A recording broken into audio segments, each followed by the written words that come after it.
Messieurs, chers amis, c'est la première fois depuis que ce prix Solidarité existe qu'il y a autant de monde dans cette salle.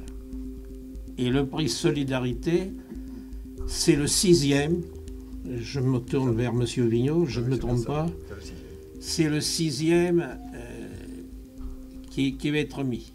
Bon, Delphine de Vigan, moi, avant de vous poser quelques questions très indiscrètes sur votre livre, moi, je voudrais vous remercier.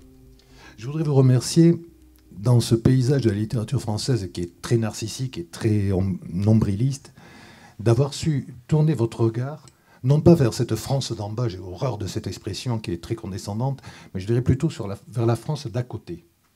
Cette France d'à côté qu'on côtoie tous les jours, devant qui on passe souvent, qu'on ne voit pas. Et vous avez inventé un regard, le regard de loup. Et rien que pour ce regard, je vous remercie. Alors, moi, je vous remercie. Voilà, je vous remercie beaucoup. Je suis très touchée. Et peut-être ça répondra à monsieur, même si c'est vrai que ce livre a eu d'autres prix. Celui-ci, pour moi, a une couleur particulière. Voilà. Merci beaucoup.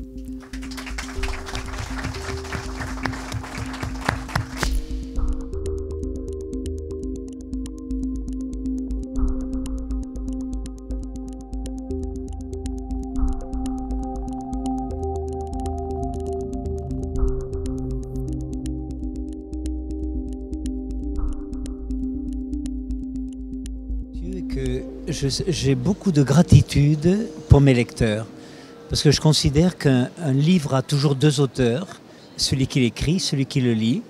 Et vous savez peut-être que l'écriture, c'est un travail de solitude, donc c'est l'occasion pour nous de rencontrer notre co-auteur.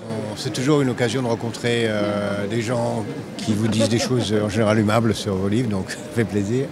Une occasion aussi de bavarder avec des gens qui ne connaissent rien à notre travail, donc c'est vraiment intéressant.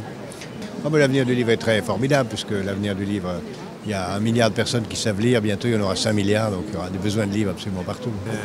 Non, moi j'aime bien les salons du livre. Si on me laisse le temps de me balader un peu, c'est bien. Pour moi, c'est toujours un peu la même chose, c'est assez magique finalement. Moi je pense qu'un auteur n'est ni homme ni femme finalement, c'est ça la vraie victoire en fait, c'est ça.